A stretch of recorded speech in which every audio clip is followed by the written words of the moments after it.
नमस्कार दोस्तों, आप सभी का स्वागत है हमारे चैनल में। दोस्तों, निसार प्रोजेक्ट की बात करें जो कि भारत और अमेरिका का एक संयुक्त मिशन है।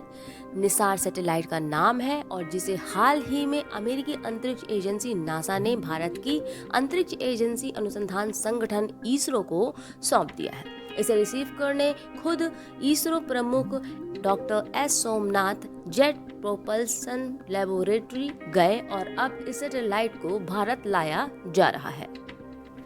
हाल के दिनों में जिस तरह से आए दिन प्राकृतिक आपदाएं अपना कहर बरसा रही हैं, पूरी दुनिया ही इससे परेशान है। उनसे जरूरी हो गया है कि इसके बारे में पहले से ही खबर या अलर्ट सिस्टम होना चाहिए हम मानव के पास, ताकि ऐसी घटनाओं से बचा जा सके समय रहते। तो ये ऐसी ही एक सैटेलाइट होगी जो अलर्ट दे देगी होने वाली प्राकृतिक आपदाओं से पहले, जैसे जोशीमठ की घटना या फिर हाल का तुर्की में विनाशकारी भूकंप जिसमें कितनी ही जानें गईं।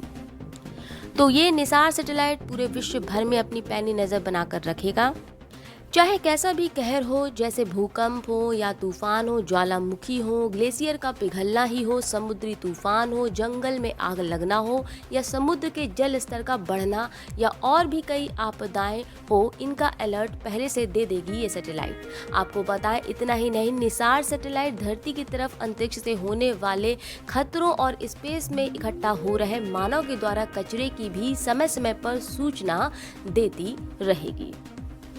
आपको बता दें कि दोनों देश यानी भारत और अमेरिका का अब तक का ये सबसे बड़ा संयुक्त प्रयास है, जिसमें अब तक सैटेलाइट्स और उसके पेलोड्स की कई बार टेस्टिंग भी की जा चुकी है। आइए निसार से जुड़ी कुछ खास बातें आपको बताएं।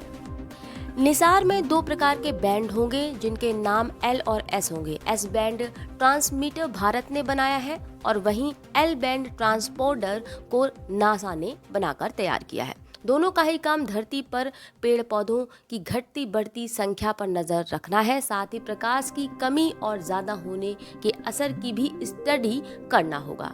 और भारत इस सैटेलाइट को GSLV Mk2 रॉकेट से लॉन्च करेगा। इस सैटेलाइट के साथ कई तरह की नई डिवाइसेस भी इंक्लूड होंगे, जैसे कि ट्रांसपॉन्डर्स, टेलीस्कोप और रडार सिस्टम। साथ ही साथ इसमें ऊपर एक सिलेंडर भी होगा, जो कि सिलेंडर लॉन्चिंग के तुरंत बाद ही कुछ घंटों का समय लेकर खुल जाएगा।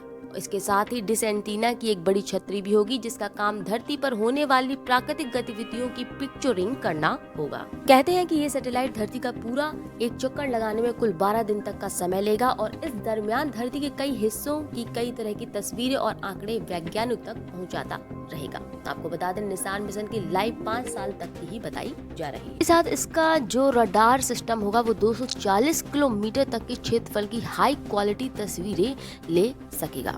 इस सैटेलाइट को बनाने में लगभग 10,000 करोड़ की लागत आई है और ये दुनिया का सबसे महंगा अर्थ ऑब्जर्वेशन सैटेलाइट है।